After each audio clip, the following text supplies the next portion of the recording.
Hey guys, it's Melissa here from melissaopen.com. Welcome to another episode of Awaken Your Inner Awesomeness, the weekly podcast devoted to all things spirituality and self-improvement.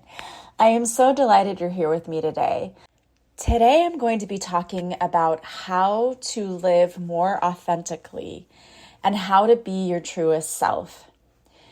I always channel messages, and some of you who follow me on my social media platforms, maybe you've seen them.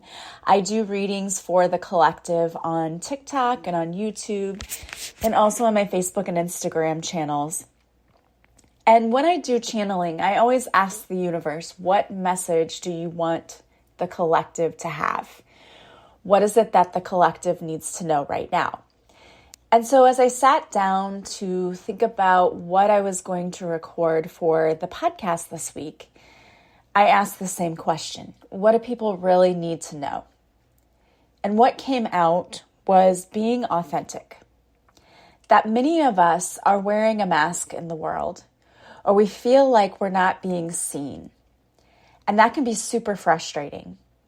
When you feel like you can't be your true self, because maybe people won't accept you, or I don't know, there's so many reasons that we are not our true selves.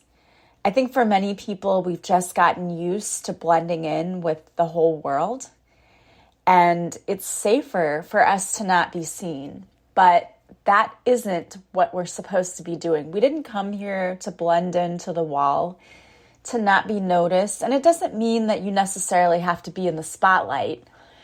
But we came here to make an impact on this world. And you do that every day by interacting with people, by being with your family. We all leave a lasting imprint or impact on this planet. And you came here for a purpose. So you're not living your purpose if you're hiding and if you're not being who you were truly meant to be. It can be really vulnerable to try to be yourself. Again, I think most people just want to be accepted. And if you're afraid that being yourself is going to cause you to not be accepted, you're allowing that fear to hide who you truly are. And that's an uncomfortable feeling. I mean, you may placate yourself for a while because you feel like, well, I fit in and no one's going to say anything. But it's painful to have to hide who you truly are. So today I want to talk about how to be more authentic in your everyday life and how to be your truest self, because only when we do that can we truly experience happiness. The first thing I want to say is I think that everyone needs to sit down and actually get to know themselves. Most of us don't even really know what we want out of life. It's funny because if you ask someone, how are you doing? Most people respond fine, and they don't say anything other than that. Or how was your weekend? It was fine. We don't elaborate on the details of our lives. And I think that if you ask somebody, what are your dreams? People have a hard time answering that question. I think that it's important for you to take some time to sit down in some stillness and to ask yourself, what is it that you find important in life? What is it that you really like about life? And what is it that you dislike? What are you good at? When we don't identify those things, it's hard to say what truly makes us happy. And it's hard to live authentically if we're not sure who we really are. I think for many of us, as reformed people pleasers, I know I am one, we were so focused on making everyone else happy that you get lost in the background. We put our needs last because we're trying to put everyone else first. And now you're left, and if you're like me, with an empty nest now, I'm left like, okay, it's just me. What do I really want out of life? And I know a lot of people are going through that. If you are of my age, which is in the later 40s, we have our roles completely changing. My children, not that they don't need me, but they don't need me as much, and I don't see them every day. And before, that's what my life was wrapped around, right? Being a mom, being a teacher, and putting everyone else's needs ahead of my own. So it took me a minute, and it's still taking me a bit to adjust to this, because at first it was pretty lonely and it was confusing, because what's my role now, right? Like, who am I? Who am I if I'm not a mom or a teacher or a this or a that? But we're not those things. Those are the roles we play in life, but it's not who we truly are. So who are you at your core? It's time for you to really identify that. Identify what your core values are. And you owe it to yourself to work on that and to ask yourself, what do I find important in life? What do I like? What do I dislike? What am I good at? One of the things that I discovered, this was the first year that I made Thanksgiving dinner for my children. We had lunch at my house. We did go to other relatives later in the evening, but at lunchtime, I had my kids and I had invited my brother, but he fell asleep and overslept, and so he didn't make it. But it was the three of us, my two kids and I, and it was a lot of work. And I remember thinking that I was very excited to get to do this for them. I'd always wanted to be able to put on a big dinner, and, so many of the women in my family, I saw them pull this off, and they made it look easy. It is not easy, let me tell you. And after doing this, I was making the 2 fresh pies. I discovered I love to cook, but I know that making pies was so much harder than I remembered, and I'm so bad at rolling out the crust and the dough and all of that. But I enjoyed doing it, and I thought to myself, you know what, that's one thing I would love to maybe do, is to learn how to do that better. Maybe take a cooking class, because it's something that I really enjoy doing.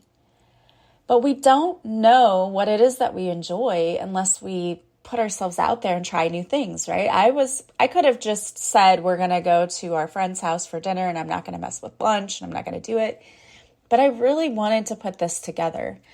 And it was a lot of work, but I'm glad I did it. And it made me realize that I do truly enjoy cooking for other people. It is one of my passions.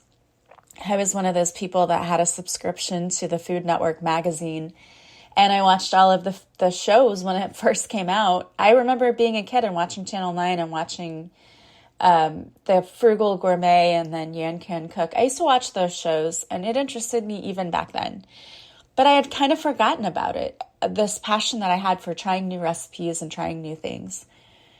We learn more about what we want when we venture out and do things that maybe we wouldn't normally do. Another thing that's really important is to be more self-aware.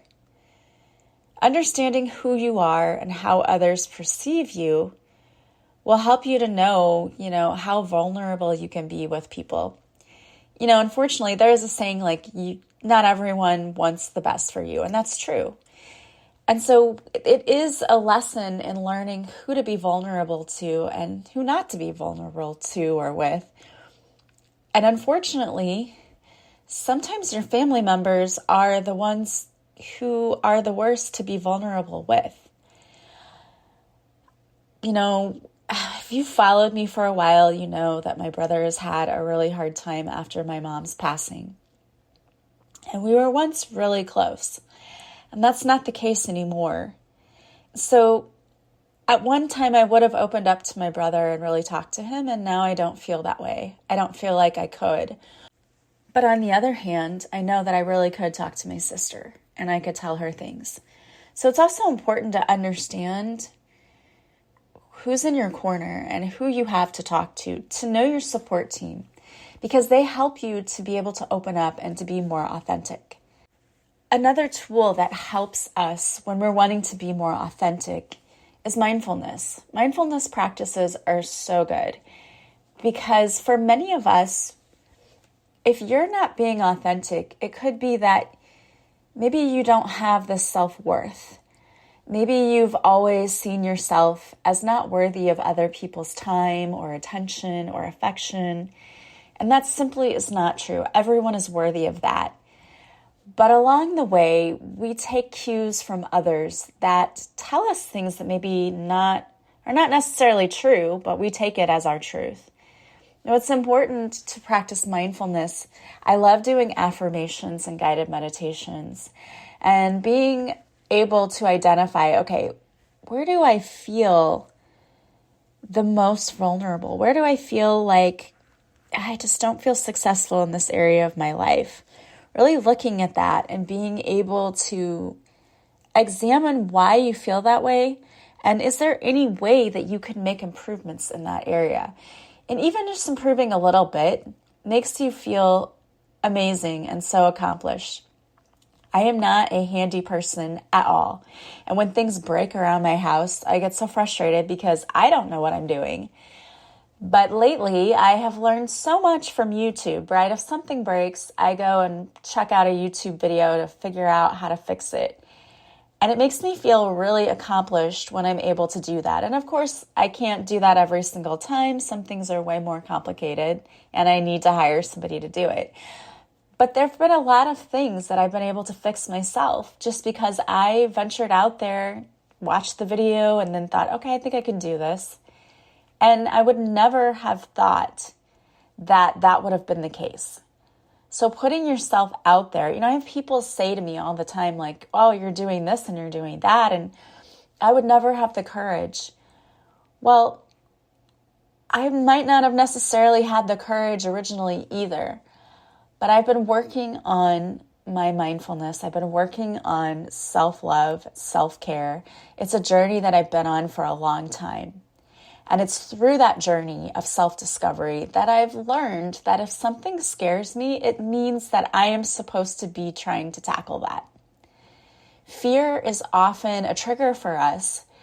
And for many of us, it's a sign that, why am I afraid of this? To look into it. What scares me about this? And for me, it's like, okay, well, the only way to get over this is to do it and to see, was it really that scary? And in most cases, the answer is no, it wasn't. So being confident, practicing that mindfulness, those I am affirmations, even the guided meditation, because oftentimes these triggers that we have, the fears that we have, they're on a subconscious level. And you can do meditations to help get rid of those fears and limiting beliefs that are holding you back.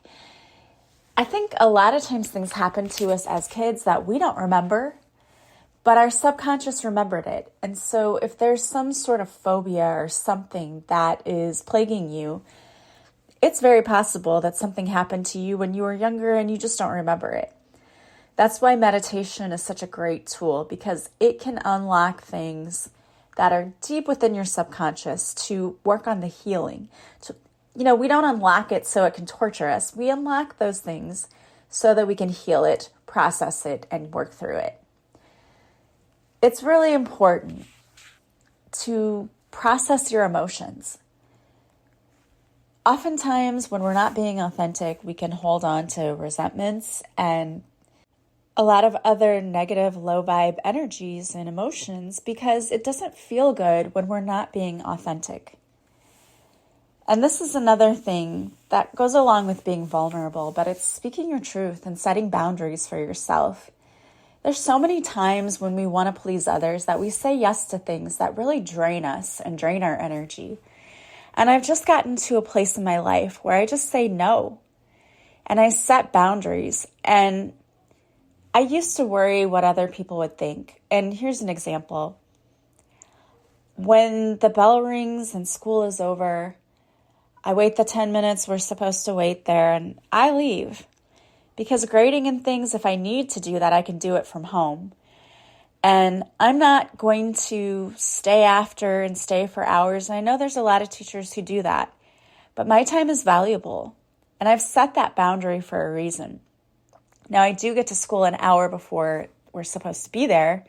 Because in the morning, I like to be prepared and I'm not a morning person, so I have to have my coffee and I have to have my motivational podcast or also motivational meditations or whatever it is that I'm doing, right? The affirmations. I have to get into the right mindset before I start work. And that's really important for me. But I set that boundary that I leave after school, and I don't do a lot of things that are extracurricular. Some, of course, and I want to support my students, but you can't be everything to everyone, and you can't do everything all the time. I would be really burnt out if I did that.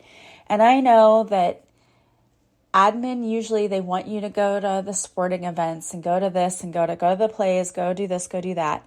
That's great. But that's, you're not getting paid, and it's cutting into your time, and it's great to go and do that once in a while. And I understand that. But you have to set a boundary because it's important. It's important for your own mental health. And setting a boundary is also speaking your truth, standing up for yourself and your values. It's needing to be heard. It's telling your side of the story. And if for no other reason, just getting it out makes you feel better. But you have to stand up for yourself, and you have to advocate for yourself. I think this is really interesting, but one of the things that as a teacher I have noticed is that students are not good at advocating for themselves, at least not like they used to be. I just had a student today. They were working on a project. I gave them time in class. I was walking around, seeing if people needed help. The student said nothing, not a word, the whole hour. And then the last 3 minutes of class came up to me and just said, well, I don't really know what I'm doing. And I just looked at the student and I said, what were you doing for the whole hour we were in here where I was walking around seeing if you needed help? Like, why didn't you say something? Because there's 3 minutes now. I can't help you in 3 minutes, but I could have helped you. And I said, I will help you if you need help, but why did you just sit there for an hour doing nothing? Or I don't know that they were doing nothing, but they said that they were just confused. You have to advocate for yourselves. And the students need to advocate for themselves. And as parents, we need to teach them to do that. And I've had to do that with my children. My daughter got a flat tire and she called me and she was just going to sit there. And I said, you have to call the tire shops. They're going to be closing soon. You have to get this. You have to call the tow truck. You've got to do all of this. And I walked her through it and she did it, but she wasn't going to. And I feel like so many of us get stuck in that freeze mode. You have got to step up for yourself. You've got to stand up for yourself, and you have to speak out for yourself. That is so important. So you need to practice speaking your truth, even if it's hard, even if you make someone mad. And I know it's difficult, but you have to. It's something we have to do, because all it's going to do if you don't do that is you're going to be upset and resentful, and maybe that student is panicking deep down inside, but the only way to get through that is to speak up. It might be scary at first, but the only way that someone can step in and help you, or that you get your needs met, is by speaking up. We have to do that. The last thing I want to talk to you about is just practicing reflection, self-reflection. If something happens to you and maybe you didn't like that, don't beat yourself up, or maybe you make a mistake. Don't beat yourself up. Instead, I want you to get into the habit of looking at everything with curiosity. Look at it as though it's a learning experience. What did that teach me?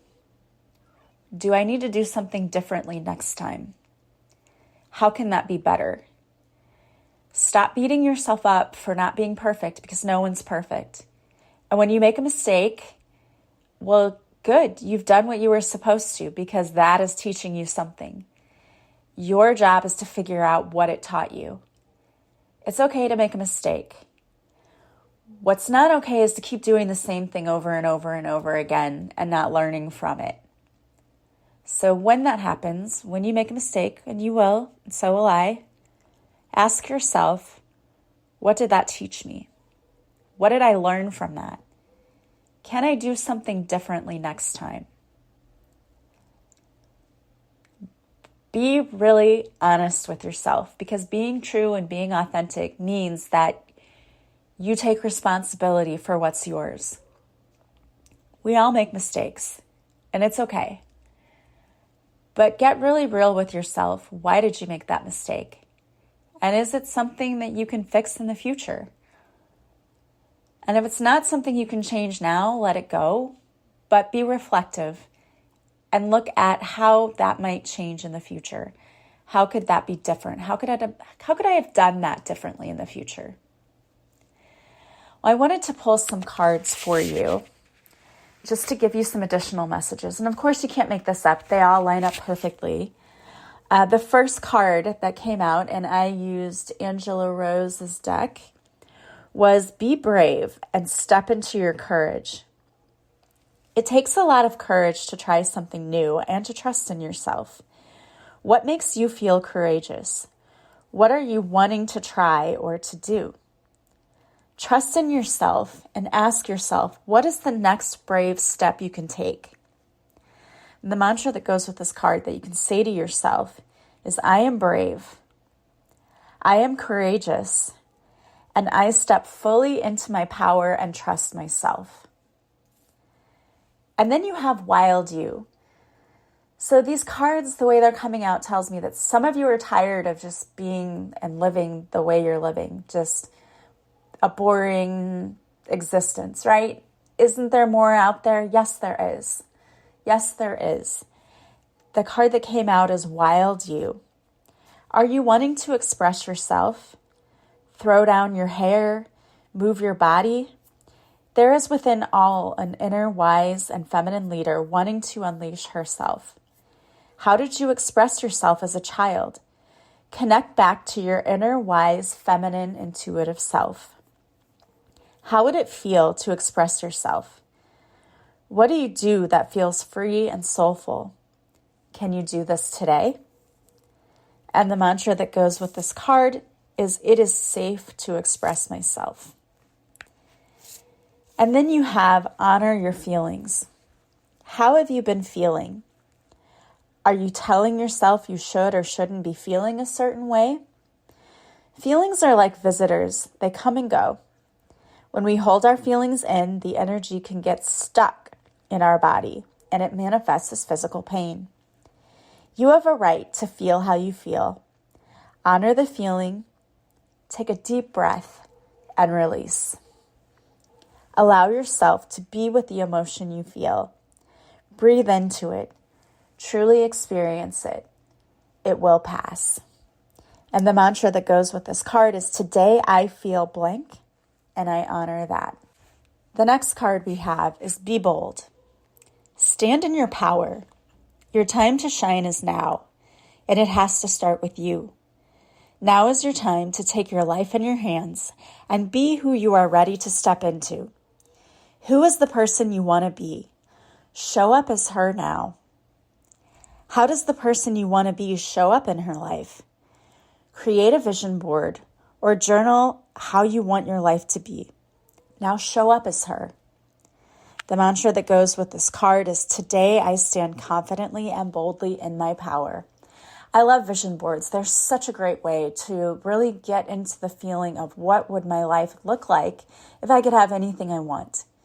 I was just looking at my vision board again today and trying to feel what it would feel like to be that person standing in that photo, living that life. The next card you have is, what excuses am I making? There are always going to be distractions, worry, and fears that we will face when wanting something different in our life. It can feel scary living in the unknown and not knowing exactly how life will unfold when we leap into something new. Trust that you will be fully supported and do it afraid. Take one small action step today to build momentum and confidence. Trust in yourself. You can do this. The mantra that goes with this card is, I can do hard things. And then I pulled a couple of cards from Angela Rose's Sacred Soul Journey deck. And I want to give a shout out to Ginger because Ginger is a listener who gifted me both of these decks. And I just love when people gift me card decks. I think it's such a wonderful and beautiful thing to do for others. So thank you for that. The card that came out first was transformational shift. So some of you are going through a shift and it's on purpose and you're supposed to be. You're not supposed to stay the same. A transformation has begun. You may be noticing discomfort, fear, or conflict. Trust that this change is safe. Life will throw you curveballs to see if you're ready. Trust your transformation. Yeah, and this is your confirmation. This whole message has been about letting go of the fear and stepping into who you truly want to be. Next, you have breathe. Breathe deeper. Slow down and become present with your surroundings. Relax into the present moment. You are right where you are meant to be. And lastly, we have rise. A seed needs the dirt to push against to grow to its fullest potential. Walk through this moment you're in. Trust that this situation is supporting your growth for the highest good. Often when we have conflict, it is uncomfortable, but it's teaching us something and it's helping us to grow. So again, instead of beating yourself up, ask yourself this question. What am I learning from this moment? How have I grown? What is it teaching me? All right, guys. Well, I hope that these messages resonated and were helpful. If you feel stuck, if you want to continue working on self-trust, on growth, all those things, I do offer one-on-one coaching sessions, and you can go to my website, melissaoatman.com, or I also offer online courses. I have the 10-day intensive self-love course, which helps you to build self-trust and self-love and your self-confidence. That course, I still have it on sale right now for $14.99 because I think it's so important and I want it to be affordable and accessible to everyone. And in that course, I give you tools and tips for how to work on self-love. It's 10 daily lessons that are filled with videos from me. You might have meditation and EFT tapping, and it's yours to keep forever. So you don't have to go through it in 10 days. Take it slowly. You could do one lesson a week, or you could get through it and then go back. And some people say, I do it again. Whatever works for you is perfect for you. Check that out on my website as well. If you go to melissaoatman.com and to the shop page, you will see all of my offerings. I also do half-hour and hour readings where I do card readings. So I pull cards like this for you or tarot. And I also do intuitive messages that I get from your guides to help you move on and to get some clarity in your life. So I would love to work with you. If you want to work with me, just hop on over to my website. The link is in the show notes. And you can see all of the things that I offer. You book everything through the website. Once you purchase it, just reach out to me via email, which is also on the website, and we'll schedule your session so that you get the time that really works for you. I hope that you guys have an amazing day. Remember that you are so worthy. And the world needs your light. So continue to shine brightly and to be who you are. And know that the universe needs you so deeply. You are very deeply loved. I am sending you so much love and light. I hope you have an amazing week. And I will talk to you soon. Bye, guys.